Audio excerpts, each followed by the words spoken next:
Welcome, everyone. Welcome to the show. It's your host, Danny Haifeng. I'm joining you actually from Wuxi, China, and I am joined here by Colonel Lawrence Wilkerson. Good to be with you, Colonel Wilkerson. Thanks for joining the show again. I know that you're having some internet connection problems, but everyone bear with them, and let's have a great show. How are you, Colonel? Good to be with you, Danny. I'm fine. Well, let's get right to it. Hit the like button, everyone. That helps boost the algorithm, the show in YouTube's algorithm. We're going to just get started right away here. I wanted to ask you, Colonel Wilkerson, the U.S. Navy just confirmed that this MQ-4C Triton unmanned surveillance aerial aircraft or aircraft crashed in the Persian Gulf on the 9th of April, and Iran is saying that it was responsible for downing it. This came after, of course, this much vaunted ceasefire. We're also, of course, in the midst of this blockade that the Trump administration has instituted. And as of today, Iran was also saying that it was having its ships go in and out of the Strait of Hormuz, in being the key one, because the blockade is primarily, or at least in a significant degree, about ensuring that there is no docking on Iranian ports. So, Colonel Wilkerson, this drone is, and I know that you have some knowledge of drones, is their estimates $200 million in worth and value, $600 million. What's your assessment of where the war is at, and how the developments of the blockade and this kind of edging on the cusp of kinetic war after the ceasefire, where all of this is leading to? Let's start at the top of the what I'll call assessment spectrum, the very top. Donald Trump is doing his best, and I think this was to be expected by those who knew the idiocy of this war of choice, doing his best to extricate himself from this. He's trying desperately, in some ways, to get out of this war.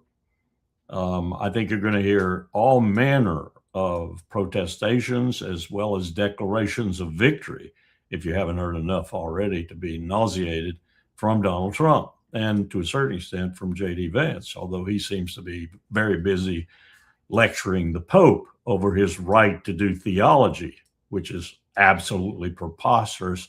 And I can't believe a vice president of the United States actually said that to 1 billion people on the face of the earth, let alone the Pope himself.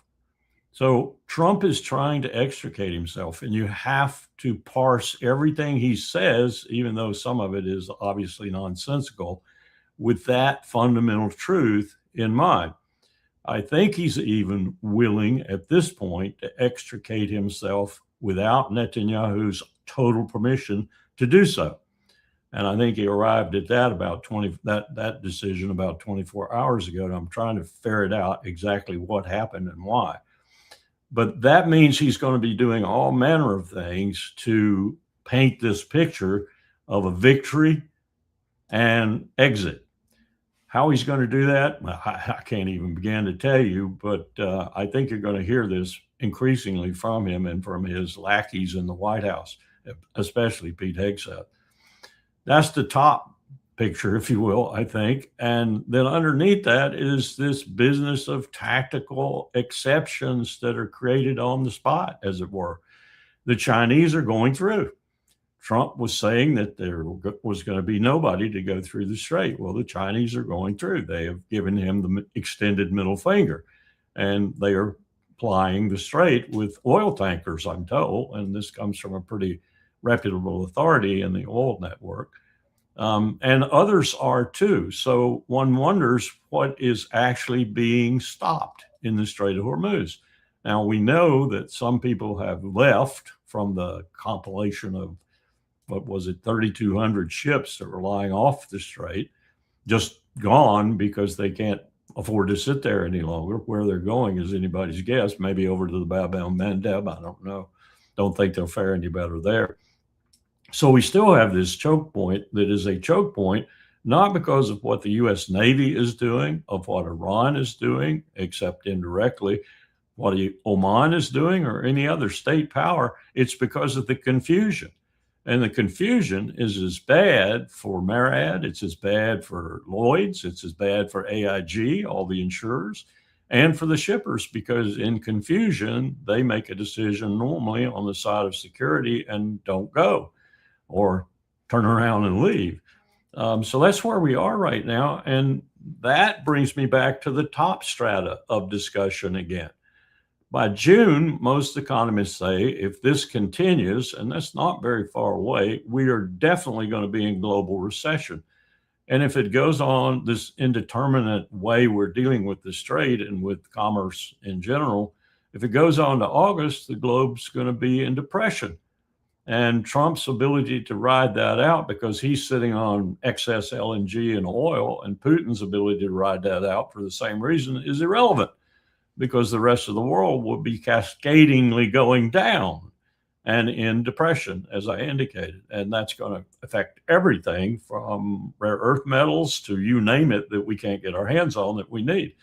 So this is a disastrous situation, even with Trump now, as I said, I think trying to extricate himself by any way he can and make it look like a victory, because I don't think he's going to be able to do that. So where are we? I'll ask you, where are we, given that that is the tapestry of what's happening right now? Yeah, it certainly is a mountain of contradictions, because on the one hand, you have Trump saying, and I'm going to make sure to keep everyone in the audience, Colonel Wilkerson's bandwidth as low as possible. So I'm just going to be summarizing the sources that I have pulled up today. On the one hand, we have Donald Trump in the last 24 hours saying the next few days are going to be amazing. Talks with Iran are going to lead to something. The war is not over, but it's close to being over. This is after Fox News said that it was over, according to Trump. And then on the other hand, you have this blockade where it is a serious situation in the sense that even if it is not 100% effective, even if there are many challenges that the U.S. is facing in it, it is creating a situation where Iran is saying it will have to retaliate because it's a violation of the ceasefire, and it's going to have an economic impact on them and their trading partners, a violation of the terms of the agreement that they had settled on in the interim period before an actual peace settlement. So, Colonel Wilkerson, I mean, what do you make of that contradiction? Because, Iran is threatening also that if the U.S. continues to try to go after its ports, it's going to go after the Bab el-Mandeb Strait, the Persian Gulf, the territory around Oman, all of their ports, and shut them down, which, a lot of this is about the oil markets and shoring them up. That would be a major disaster for the global economy. What's your take on this, and why it's all happening now? Like, what is the impetus for all of this? I think it's all happening now because of all the errors that we, the empire, have made up to this point, and in particular, Donald Trump has made up to this point. If you look at the talks as positive, because they are talks, because it is some form of diplomacy, I think you're wrong. I don't think these talks are any form of diplomacy. I think they're another aspect of him trying to find a way to wiggle out of this war and declare victory. I don't think the talks are going to produce anything. I hope I'm wrong, but I don't think they are.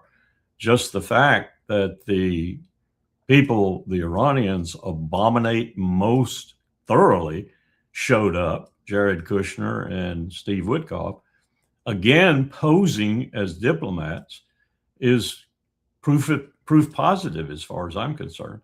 We're not serious about these negotiations because we sent two people the Iranians have already said that they don't want to even talk to. They don't even want to listen to. We sent them nonetheless.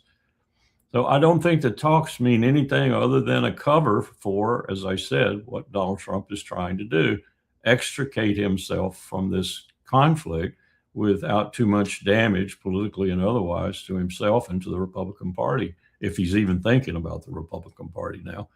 So I don't know where we go from here, other than, as you just pointed out, an economic disaster if he doesn't do this, whatever kabuki he's going to pull off, faster rather than slower. And I still don't understand what he's doing with the forces he's marshaled there, and thus far has only minorly used. And they are sitting there around the region and wasting time, wasting money, wasting effort. And Danny, I don't know if you know this. There is, and NPR did a really good show on this yesterday. In fact, I stopped the car and moved over to the side of the road because I was using my cell phone too, but I wanted to listen to it. It was really a good show about the unrest in the American military, about the enlisted and flag officer and middle rank officer unrest in the military. That is to say, they are not happy with this conflict. There are a lot of other things that are probably impacting them also.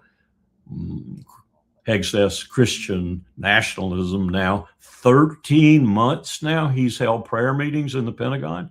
Prayer meetings to which everyone's invited, of course. Flag officers sit on the front row. They're reserved for flag officers. I wonder what they're looking at in those front rows, just like they did at Quantico in that bizarre meeting they had some time ago. So there is this unsettled feeling in the American military at all ranks about what's going on right now. And the more troops he alerts, and this was a sidebar of the NPR discussion, they went out and interviewed people. Of course, they didn't identify themselves or where they were. Been death if they did for them. But they went out and interviewed people and found that various and sundry people were trying to. Here's one example. The conscientious objector pipeline was fuller than it has been in years. In other words, people going, and officers including, exploring what it takes to get out of the service by being a conscientious objector. Now, it wasn't high enough to where it would be difficult for them to replace those people, but nonetheless, it was an indicator that it was bigger than it had been in a long time, more people doing it. And there are other things that they identified too that show the unrest of people who are saying they're not going to go if they're told to deploy. This is not good. This is the same kind of thing that we've been saying in the All Volunteer Force Forum that would happen if we had to partially or, God forbid, fully mobilize and implement conscription. We think, the experts in the All Volunteer Force, been following it now for 25 years, thoroughly and detailed wise for the last 15 years. We think that probably 50% of the 18 to 24-year-old age quadrant in the United States would go somewhere if we implemented a draft. That is to say, Mexico or Canada, would you like to have a whole lot of new people? Because we don't think a draft would be answered in this country. General Leach, our head, says it like this: what if we gave a war and no one came? Well, we're looking at Trump giving a war that many troops are beginning to say, I don't want. Imagine trying to conduct conscription in that environment. And yet there are rumors that Hegseth is thinking about everything from activating the individual ready reserve, that would be a disaster, to maybe looking at conscription, maybe looking at using selective service again. This tells you that this is not going very well. It's not going very well in ways that probably they never contemplated, because they don't think about things like that. They are just absolutely devoid of the kind of knowledge that one should have to be Secretary of Defense, to be Commander in Chief, and to advise those people. So I think we're in deep trouble in this country, not just because of the war, but because of the domestic situation that's developing around what I just described, plus other things like Epstein and such. I just picked up the paper this morning and looked at Ro Khanna and others and what they're doing right now to affect articles of impeachment, even before we get to the midterms. So we're very, very unstable right now in this country, and this war is making us even more unstable. Yeah, no, those are great points, Colonel Wilkerson. And I wanted to ask you, given what you just said about the, military, the army side, the human side of war.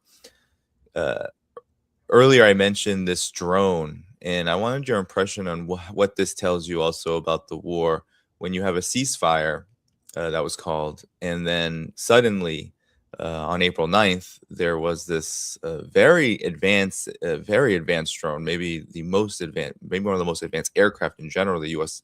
military has, the MQ-4C Triton, so expensive, and Yes. it was essentially it disappeared over the Persian Gulf. And of course, Iran has said that it was the one that shot down. And the U.S. Navy wasn't acknowledging that anything happened up until today. So, what does this tell you in the broader breadth of the war? Anything you could tell us about what this drone is and uh, um, how it ended up being used in this way during a ceasefire, no less? First of all, we don't know what the meaning of the word ceasefire is. I think we learned that trait from Bibi Netanyahu. He doesn't know what it means in Hebrew, English, or any other language. Let me give you a little background. My son is very much involved with Reapers. My son has been both active Air Force and Tennessee Air National Guard and flown them for both entities. You had to fly them when they kill people for the active component, because you cannot kill people unless you're brought on active duty. You cannot fire munitions unless you're brought on active duty. One of the things that I have determined with regard, and my grandson is also now into that, following his father. One of the things I've learned about things like Predators and Reapers and Tridents and so forth is that they're not very well defended, because we expect to fly them in either benign or zones where, take Somalia, for example, that which is on the ground, be it terrorists or be it state powers on the ground, aren't capable of reaching them. And so we can fly these things over the territory and use their full capabilities. We actually have, Danny, agreements now all across the world. And I'm talking about places like Charles de Gaulle Airport in Paris, all across the world, where we are authorized, we pay a certain fee to land our drones at that airport. We have facilities there for both maintenance, and in some of them, with a special agreement, we have facilities for armament. That is to say, Predator and Reaper can be armed there, basically with Hellfire missiles. So we have a reach now. As long as these contracts continue, we have a reach that's unparalleled. I mean, we don't need the 750 military bases plus we have around the world. We actually have all the civilian airports that are in strategic locations under contract to accept our drones, both landing and taking off. And as I said, in some cases, rearming.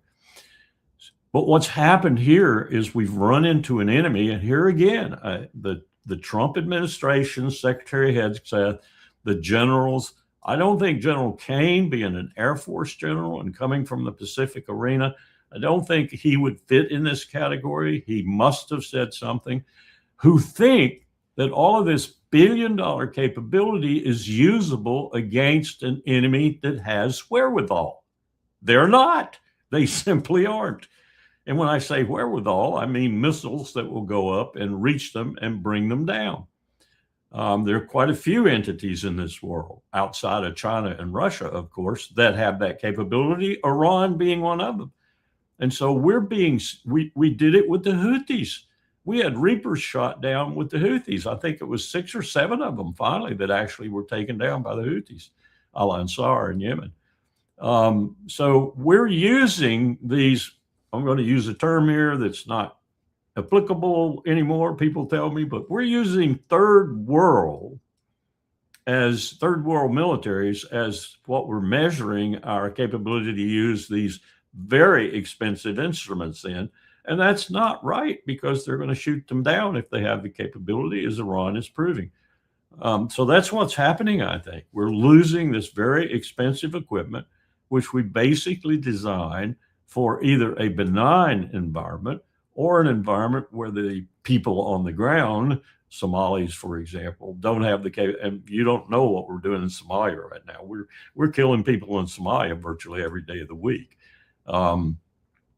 And we're not paying attention to the technology that's developing in places like Ukraine, and now in this war with Iran, or already developed and now being used, and what it can do to these very expensive instruments that we've grown so accustomed to using, and having through them a full picture of the ground beneath, a much more detailed picture than we'd have otherwise.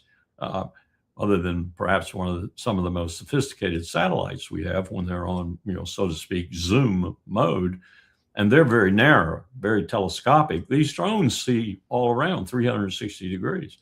As my son said to me, when I'm flying that drone, I'm actually seeing more than I would see in the cockpit of an Air Force airplane, because he used to fly C-130s. I see far more from that drone in all directions, up and down and around, than I would in an actual airplane cockpit, and certainly more than I would see in an F-15E or an F-16 or F-22 cockpit or F-35 cockpit. Now, F-35 gives you a little bit more detail, because it's supposedly, if it's working and operational, it's seeing in a number of different modes. It's even seeing what the drone is seeing, for example, or it's seeing what the surveillance radar on the ground is seeing, because if it's hooked up to everything, it becomes an interconnected node for battlefield intelligence to be shared across the spectrum. It's not working that way often, because it's barely able to maintain a full mission capability for any period of flight time. But that's what it's supposed to do. So, all to say, these things are really not applicable to a hot battlefield where people know what they're doing. And so they're going to get shot down at great cost to the empire. Yeah. And that's exactly what we're seeing. It's exactly what we're seeing. And, Colonel Wilkerson, I wanted to get into when it comes to the blockade, when it comes to where we're at of the war right now, it's becoming quite clear that the aggression against Iran, especially the U.S.'s role in it, had a lot to do with China. And we're hearing this from Secretary of the Treasury, Scott Bessent, who literally said that a big reason for this blockade is to make sure that China is not going to get Iranian oil. And now Donald Trump has just given this grandiose statement on Truth Social, saying that China is very happy that he's permanently opening the Strait of Hormuz, and that he's doing it for them, for China. The situation will never happen again. They've agreed not to send weapons to Iran, because there was a report this week that China was getting ready to send man pads in the next few weeks to Iran. So China is coming up a lot now, and there are many who believe that one of the strategies, or at least we could say one of the plot points for this blockade, is to not act, even it maybe has nothing to do with the Strait of Hormuz in terms of what's going on inside of it, but rather more so interdicting ships heading to China and trying to cut off trade routes and shipping routes to it. What's your assessment and your analysis of the role of China here? Because China is coming right back, saying that it's not going to stop trading with Iran, and that it's essentially saying, like, if you do approach our ships, we will respond in kind. Now I'm hearing they're considering cutting off the solar industry from the United States. So that would be a big deal. Your thoughts on all of this? Well, I've always thought that if there was a real geostrategic purpose for this conflict in Iran, and I don't for a minute say Donald Trump recognizes this, he's too stupid, but there are people around him, not Hegseth either, he's too stupid, but there are people around him, and there are people in the Pentagon who realize this vividly. China and its southern Base Road Initiative Railroad is a point of concern of great magnitude to the United States of America. And Israel and the U.S. are bombing that railroad. I'm told it's incessant. I'm told it's around the clock. This is the railroad that comes out of China's Pacific ports and moves all the way along that periphery to vicinity Bandar Abbas, Chabahar, and on up the Persian Gulf, it is intended, and into Azerbaijan and Armenia, and ultimately Georgia and the Caucasus in general, and marries up with the other three railroads that are coming across Russia and across Central Asia. By the way, two of those railroads had to stop because of the Ukraine war. Give you an idea as to why Joe Biden wanted the Ukraine war that had absolutely nothing to do with Russia? Because they've stopped. They were going to go all the way through to Bremerhaven, Le Havre, and other ports on the Atlantic. They've been stopped pretty much. They allow China to move that Pacific port produce in 16 hours into the heart of Europe, rather than the 2 to 2.5 days it takes to go in a maritime mode through the Suez Canal or through the around the Horn or whatever. Much cheaper, and therefore eliminating the maritime mode over time. This is very historic. This is what empires did in the East in the past.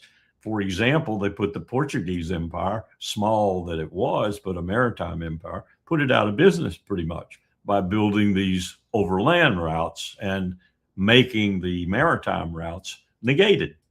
That's what China is doing right now. And guess who it's impacting the most in terms of power? Because who's the master of the seas, supposedly? The United States of America. And we're going to make that mastery at least 50% or better negated. So you're right. This is a very strategic theater for us to oppose China, not just because of the railroad, but because also of what you were saying about the contacts China has with Iran, the oil it gets from Iran. So China's not going to back off this if it really gets serious. I've said before, I don't think China wants a war. I'm almost positive China doesn't want a war. They're winning. They're winning in almost every category of economic, technological, cultural, military, you name the category of state power, they're winning. And now they're going to win in the financial realm of state power because Xi Jinping has said he's going to substitute the renminbi for the dollar. Over the next decade or so, we're going to see the dollar go away as the world's transactional and reserve currency. Woe for the empire when that happens. So we're doing everything we can in Ukraine. I didn't even mention the Arctic, where we're trying to keep China out of the Arctic. Russia's trying to give China an opening into the Arctic. We're trying to keep them out, and we're making a very bad situation up there north of Murmansk because of that. So we have got a global conflict for all practical purposes, and those are the ones that matter, going from the Arctic all the way down to the Arabian Sea. It's incredible what we're doing, but we're trying to block China at every point in that arc that we can. And right now, the hot point is in Southwest Asia. So this is with purpose, if you will, more so than anybody in the administration is presenting it. And as I said, I'm not even sure Donald Trump is aware of this. Yeah, well, Donald Trump has this history where he's had moments of incredible hostilities toward China, but he always has lacked focus in many ways and tends to go from one arena to the next without much continuity. But now there is a big contradiction here with the way he talks about China. Sometimes he talks about China as partners, and now it's being revealed that perhaps one of the most monumental wars that we have experienced in generations over the last month is in large part concluding with a move with this blockade that is directly targeting China. But as you said, China has this huge, not only the huge Belt and Road Initiative, but it seems like China has a lot of other areas that it can rely on, not just its massive reserves of energy, coal, and then of course the renewables, in order to brave this storm. While the United States, Colonel Wilkerson, they have to hope that the damage to the global economy that they're going to do by manipulating the oil markets via force will be sustainable in any short, medium to long term way. So I'm curious on what you think about this. Russia has already said that they will also step in and help China with any shortfalls that they might have in oil should it come about because of this. So it seems like there is this coalescing around Iran, even around the potential consequences of this aggressive economic move by the United States, while the United States has to contend with being a pariah. This doesn't look very good, Colonel Wilkerson. No, it doesn't. And China is so worried about its oil that it just offered to Manila to help it with its oil needs, trying to strip the Philippines, of course, away from the United States. And they may succeed in that because I'm told the Philippine government has said, come talk, because it needs oil. And you're right about Russia. And if you look at those pipelines, they don't just run east and west now, they run north and south. And so if Russia and China are compelled into this energy alliance, if you will, they are going to be able to take care of their needs whenever they need to. And if you want to talk about someone that rivals the United States in terms of untapped assets, Russia probably has more oil and LNG than the United States could dream of in the next 300 years, because they haven't even tapped it yet. They don't even know where some of it is yet. They've got inklings, but out in Siberia and places like that, it could be the greatest windfall on the face of the earth. And underneath the Caspian Sea, you have enough oil once it is exploited, and gas too, for 100 years of every one of the Central Asian states. So they're not lacking in any of this, and they are furiously building or projecting the building of the pipelines, both north, south, and east, west, that will take care of this and keep it off the water. And one of the reasons they're doing that is what's happening right now in the Strait of Hormuz, as is the case with the railroads they're building. So I don't think China or Russia are worried about this situation. I think what they're worried about is and Xi Jinping has said this guardedly, what they're worried about is a berserk empire in its last days, if you will, screwing the world up so badly that they have to spend a lot of money, time, and effort fixing it.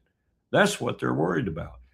And China doesn't want a war. They're winning. Why should they want a war?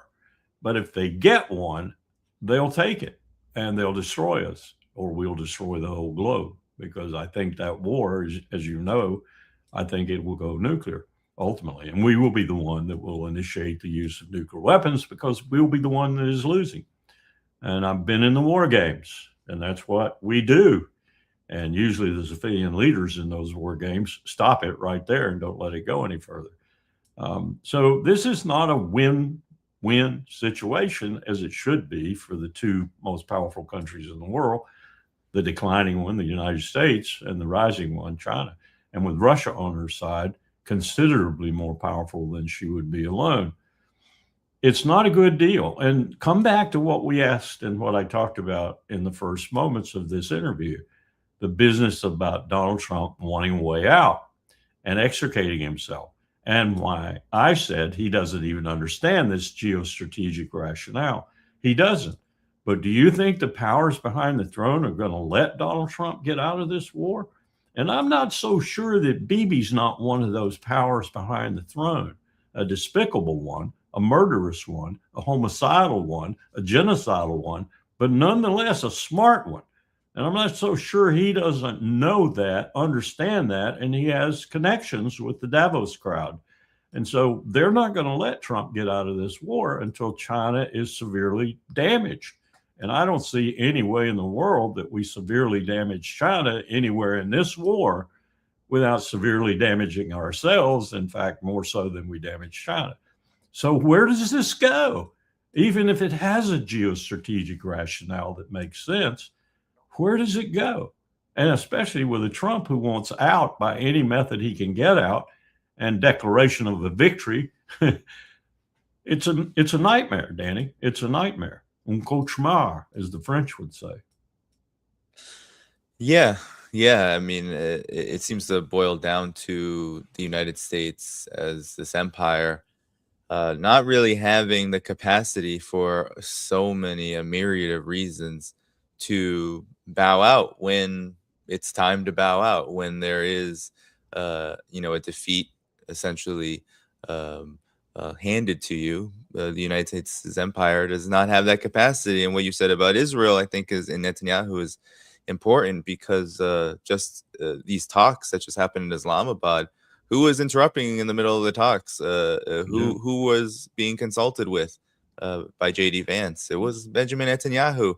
And for all of the debates about dog wagging the tail wagging the dog, at the end of the day, we have to not only consider but acknowledge the fact that if Benjamin Netanyahu has the ability to communicate with the U.S. side of maybe some of the most important talks that have happened around a war in, again, generations, then that means that he has a lot of whether it's leverage, just power, just influence, and or he's just his entity that he leads over is just that important. Whatever it is, it's the reality. So I think people, I don't know, Colonel Wilkerson, I think it's a big part of war now. It's a big part of the way the U.S. Does war. Israel seems to be a major consideration in everything that the United States does, even up until this point right now where, the options are becoming more and more limited and they all are getting bad to worse. And interestingly, one of the countries of middling power, if you will, but nonetheless power, that's caught in the middle of this and seems to not know what to do is Turkey. And I don't just mean Erdogan. I mean anyone that might replace Erdogan, Fidan or whomever it might be. I don't think they know what to do. They have a number of directions they could move. They could just say to hell with NATO and to hell with the American empire and move decisively into BRICS and join China and Russia. Or they could somehow try to maintain a studied neutrality and divorce themselves over time from NATO. Or, and this is the least possible one, they could remain in NATO, anchoring the southern flank, a flank that's falling apart even as we speak, and try to make that work. But I don't think that's even a viable option for them. So where do they go? And where they go could make some difference in this great struggle between East and West, because they're sort of, as they've always been, the Hellespont, the axis between Europe and, or the route between Europe and Asia and so forth. They're very key strategically, especially if Russia completes its closing off of Ukraine and takes Odessa and has that entire southern coastline for its own use and makes the Black Sea even more a Russian sea than it was before. Turkey being the only arbiter of that and not probably in any way wishing to challenge Russia. We're looking at the whole scene of the world changing right now. And I don't think anyone in the United States of consequence in the government has a clue. They're batting with a bad bat. They're hitting 90-mile-an-hour fastballs and fouling them off into the stands. And that's about all they're doing. There's no way they're going to get a base hit or let alone hit a home run. And none of them know that, I don't think. The question in my mind is when and at what juncture in terms of this struggle, the people who really are behind it, and by these people, I mean people that names people would recognize, like Elon Musk and Peter Thiel and so forth, but there are quite a few names behind it that don't have American names. And they're waiting to see when to jump ship and where to jump ship to. And I don't mean that in terms of rats. I mean that in terms of the people who run the world, really run the world, the Rothschilds, the JP Morgans of the present day. Where are they going to go, and where's their flag going to rest after they go? I don't know. Maybe we should be watching some of these more or less extremely wealthy Israelis who are departing Israel never to return and see where they lay their flag most prominently. In any event, it's going to be interesting to watch how this, or they could just jump off the ship and drown, some of them anyway. It's happened before when we've had crises like this where the whole world shifts, where everything in the world about state power shifts dramatically. Think about Spain, for example. After being corrupted by the New World, the Spanish Empire essentially went away. In about 15 to 20 years, the entire Spanish guild system, all that made Spain a really powerful country, was so corrupted by the gold and silver that flowed in quantities unimaginable to the empire. It corrupted the whole empire. So we're looking at those kinds of things happening again. They don't happen often in world history, but when they do, they're traumatic, and they change the entire alignment of power in the world. That's what's happening right now. And we have an administration that's completely and totally ignorant of that and just batting up there trying to hit foul balls into the stands. One wonders where we're going. Yeah, I want your comments too on this report, given that we are talking about this changing world, and in large part, this war on Iran has really accelerated it to a dramatic degree that I don't think many people, many Americans, Westerners, people, maybe residing in the hostile countries and entities, I don't think they realize just how much the world has changed. There was a report that came out from the Financial Times saying that one of the reasons why Iran has been able to be so precise and accurate in their strikes over the course of the period, 5-6 weeks before the ceasefire, was that they actually had acquired a Chinese satellite, and that this satellite, the TEE-ONB, is relatively new, and it was launched from into space from China. And essentially, China was giving it information access, and of course, all the targeting data with it. I mean, it's a new world, Colonel Wilkerson. It's hard to verify the accuracy of the reports. China has. You mean sort of like we were doing for the Ukrainians vis-a-vis the Russians? Yeah, exactly. But your comments on this, because it is a much different world now. February 28th onward. No, I agree, and I wouldn't be doubtful of that at all, that the Chinese have given the Iranians some satellite capability that really makes what's happening even more deadly than it would have been otherwise. I can't explain without something like that what incredible precision they used in what I call their first tier of targeting.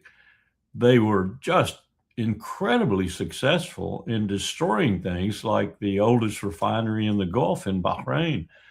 They hit the place they had hit before a number of times in Kurdistan, where they knew the Israelis, Mossad, CIA, and MI6 had a very sophisticated intelligence operation somewhat underground in Kurdistan. They had hit it a couple of times before just to let the Mossad people in particular know they knew where it was. Just hit it with, surface rockets that didn't do anything really to the installation underground or to the people, but let them know that they knew where it was. Well, this time they destroyed that sucker. and they have done that systematically across the region. And I'm told, I think with great confidence, that there is a second and third tier of targeting and you just mentioned something, the Chinese provision of the satellite, perhaps, that I think would be very critical to this sort of targeting and the precision of it, that makes me think that what you said is accurate, and that their second and third tier of targets will be, in part at least, orchestrated by this satellite capability, because they have a devastating target list. It's everything from Ras Tanura the major Saudi port, other than Yunus, I think, up the coast from it, where there's a conglomeration of about 7% of the world's oil. Some of its very best oil, light sweet crude type stuff that came from Libya before.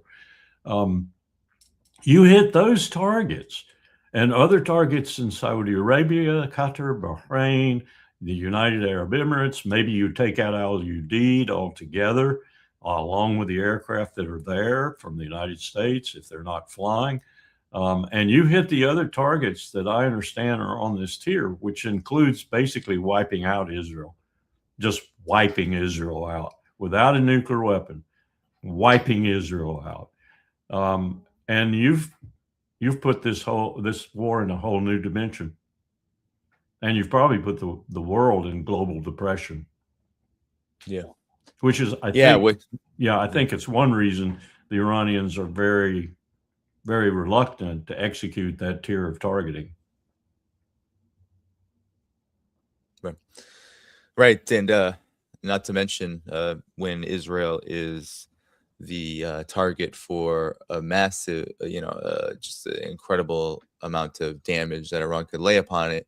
You have to consider the Palestinian people are being sat right on top of when it comes to, when it comes to Israel. That's the reality of a settler colony. But Colonel Wilkerson, I was thinking about this today as I was reviewing kind of the lay of the war situation in the world, and I was wondering what you think of this notion, because a lot of people, this has happened now twice, where Iran was attacked, and then there was a very significant phase of war, active war, and then a ceasefire, or at least a so-called ceasefire, maybe a fake ceasefire, and people, who watch this program might get angry or have gotten angry about this, and some have even gone so far as to say that this leads to kind of hesitancy and a capitulation by Iran that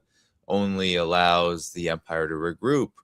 But I'm curious, I had a theory that I wanted you to address, if you would, where I truly believe that Iran kind of knows this is a long war, and that it's almost like it's not really a war of attrition, because it's stop, start, but it is a kind of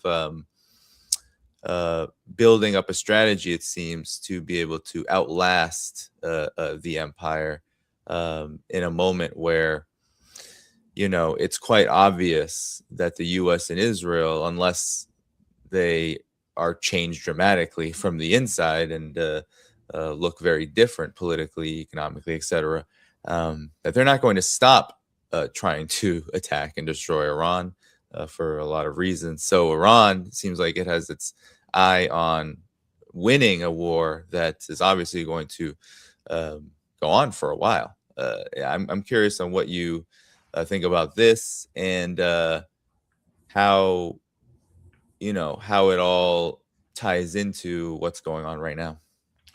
I think you're right. I think the Iranians are too smart to have just one outcome thereafter.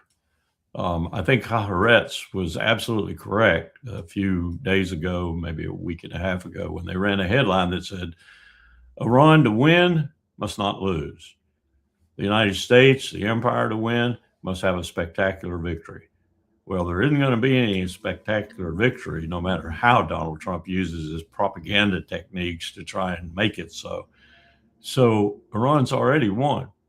Now, in an incredibly asymmetric war that, like Ukraine, but I think even ultimately more dramatically than Ukraine, has proven how obsolete the United States military truly is. At sea, in the air, on the ground. And I say that with great reluctance because I was a member of it for a generation, but I think they have proven just how obsolete we are. And that's why they're going to win, ultimately, by not losing. What I think they have is a long-term objective, though, and this is punctuated dramatically by the fact, as you know, Ted Postol has pointed out, I think rightfully, that they could build a nuclear weapon at any moment. And what that means is truly dicey, I think, because if they do, and Israel finds out about it, I'm wondering what Bibi Netanyahu is going to do, because that closes him off from any possibility whatsoever of doing what he really wants to do, which is to create chaos, total chaos in Iran. If they have a nuclear weapon, that total chaos can suddenly erupt and destroy Israel, because a couple of nuclear weapons on Israel would destroy it. You could hit Iran with 50 nuclear weapons and it would still be ticking afterwards. Not true about Israel. So that's another dimension of this that I'm quite sure the Iranians are taking into consideration. So you might say they have a plan A, a plan B, a plan C, a plan D, and a plan E at the end, which is nuclear weapons use. But all those other plans are iterations of the same kind of asymmetric warfare that we simply cannot win. We can. And at some point in time, we've got to come to that realization, as does Bibi Netanyahu. My problem in this, and my dilemma in this, is that I cannot see us coming to that realization in any categorical and definitive way. So that means disaster. But the disaster will be ridden out by 93 million, 92 million, whatever the figure is, Iranians, much better than it will by the 330 million or so Americans. In fact, I think we're looking at the beginning of an abrupt decline rather than a gradual decline of the United States of America. Yeah, no, I mean that seems to be the roadmap that's being Did laid. you see the piece in the Guardian this morning? I read it. So. I read it quickly. She says it's over. I mean, this is a pretty good writer normally on international relations, and just goes through it step by step as to why it's over. Yeah, I remember what Ricardo Alarcon told me in Cuba one day outside of Havana in a protocol house when I was discussing this very thing with him. He was out of the National Assembly. He had no official government position in the Cuban government, but very much still plugged in, of course. And Raul was still alive at that time and still running the country. And he looked at me and he said, even a dying elephant can thrash a lot of grass, and we're close by. Yeah, that's.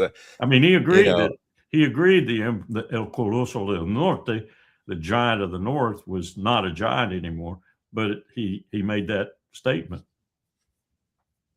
Yeah, I mean that's what a I think apt metaphor. As we enter maybe the last 2-3 minutes here, Colonel Wilkerson. Yeah, the empire seems to be thrashing about as it falls, and and I think that begs the question too of what you often pose when we talk, and I know you pose this on other programs too, where it seems like the United States in each war now that it engages in, it kind of runs into limited options, even when there's success.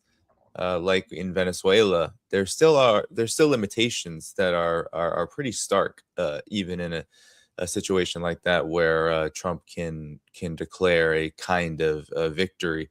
With Iran, though, and then Ukraine at the same time happening simultaneously, these are wars that bear incredible limitations that. Eventually, it seems that what's happening is that the true rulers of the U.S. empire are reckoning with this in a very, very reckless and explosive and violent way, to a degree that could lead to massive disasters. At the same time, though, it's also leading to this big shift to it seems like a race by a good segment of the human population to try to build something out of this that can survive and sustain whatever calamities and conflicts and crises are happening and, of course, awaiting them. Well, of course, the sad thing about upheavals like this, particularly global upheavals, and the last really tremendous one, really, in my mind, maybe I'm sounding picayunish here, but I'm not trying to, was the attempt by the British to end the slave trade and at the same time still keep their power. I think you can find in that effort, noble as it was, the beginnings of the unraveling of the British Empire. So it took a long time to get to Suez in 1956. But nonetheless, you can see how the power and the discussion about that power changed dramatically between those who were for that and those who were against that. And that's just one little episode. What we're talking about now is world, global shifts. There are going to be a lot of people, unfortunately, that die in this. And then you throw the business of climate change into it, which all of our analyses at the Climate and Security Working Group, which is mostly DOD people, DOW people. And you say, okay, 2050, 2060 is when we're really going to begin to feel the deadly crunch of the changing climate, to include heat, killing people all across the globe, especially in the global south. And you look at the little we're doing to combat that at this time, getting a leap ahead on it, and you say, combine that with the shift in power, we're going to have a lot of people suffering. We're going to have a lot of people dying for no reason other than the stupidity of those who have the power in the world and the ability to do something about it. And here's another comment. The country doing most about this hugely existential problem is not America. It's China. It's China. They are leading in almost every possible way in the field of renewables. And we're causing that to be attenuated somewhat by the fact that we're so commercially and otherwise opposed to what they're doing, because we see it as a threat to us. Now, the way to do that would have been to accommodate them, work together with them, and as my president did, George W. Bush, I rarely say positive things. He understood that if you could not beat China with capitalism as your tool, then why were you even in the fight? You had to stand up. You didn't fight them. You didn't cause a war with them. You had to stand up and be counted in the world that you had created. And you had to be better than they. You had to make better things. You had to make better development plans and all this. That was my president. The only portfolio he gave Colin Powell that was significant was China. And he said one time, the reason he did that was because you understood the importance of Walmart to America. Of course, he was just using a metaphor, but he was right. The only way Walmart could succeed, the only way American capitalism could succeed ultimately, was working hand in arm with the rising greatest capitalist power in the world. Capitalism with Chinese characteristics maybe, but nonetheless capitalism. And he realized that to do otherwise was to cut your own throat. That was George W. Bush. That's the last president who realized that. That's the last president who treated China properly. Yeah, and that is saying something, Colonel Wilkerson. As you said, it goes to show how much the world has changed and how down the warmongering rabbit hole the empire has gotten in when what many credit to be the the presidential face of the war on terror and all of these wars that has led to this Iran war situation in many ways. But nonetheless, there was a lot, and this goes with Russia too. Of course, there was in both cases instances of hostilities, because this is a long history, but nonetheless, it was a very different time at that time dealing with these two rising powers. But there was no need for that either. There was absolutely no need for that. We could have made an accommodation for Russia. We could have brought her slowly and surely into Europe. Could have even brought her into the NATO alliance. I think we'd had to change the name and make it something else, Security Architecture of Europe or whatever. I'm looking at right now, Danny, what the Europeans are doing. What they're doing right now is the same thing we were doing in 1991 and calling it a European security identity. It went all the way out to the end of the Bush term and actually had some legs in Clinton's first term and his second term. And now Europe's doing that. They're doing it, but they're doing it with an extended middle finger to us. It's absolutely ridiculous. I mean, it's absolutely incredible. Well, to close, everybody, I am in China right now. Tomorrow, actually, or today, tomorrow. Today. I'm going to be interviewing. It's midnight here. I'm going to be interviewing Zhang Weiwei, Chinese academic, very prominent. I've had him on the show before. I will. I'm hoping to go live with that. So that should be.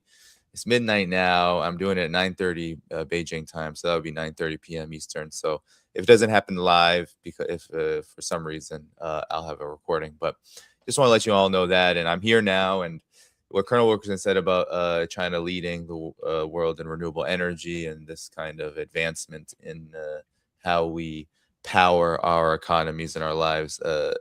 You come here and it's in your face. It's not some private thing. It's not some, putting some solar panels on the roof of your house or anything like that. It is a massive industry that powers every single part of China's economy in a very significant way. And if China decides to reduce the US's capacity to trade in solar power technology, which could happen if the US keeps this blockade going and targets China. It's a big disaster. It's a big disaster, and it will only lead to more of the, I think, catastrophes that the US is laying at its own feet. So something to watch, everybody. But I just want to make that comment. And Colonel Wilkerson, if you have anything final that you want to say, I want to thank you for coming on. We'll leave together. But yeah, any final word? No, just that you're right. It's wild. I mean, it's wild to see electric vehicles everywhere. Come here. I took the train from Beijing to I'm in Wuxi right now, which is not by Shanghai, but it's a similar train ride, 4 hours, high speed. It's these things that we don't get to invest in. Clean trains, high speed. High speed. I mean, we're going 350 kilometers an hour. Yeah, it's super clean, cheap. And I mean, this is the future. China's living in it, but with the U.S. ruled by who it's ruled by, doing what it does with the imperatives that it has, this is what we end up getting deprived of, and ultimately the world suffers a lot for it. So, but I'll see you guys soon. And tomorrow I'm also doing a show as well in about 24 hours with, I believe it's with Larry Johnson, our friend, mutual friend. So everybody, I'll see you again soon. Hit the like button as you come off the program. Go to the video description to find out a place to support this show, Patreon, Substack, and much more. And I will see you again in the very near term. Bye-bye. Take care, Danny.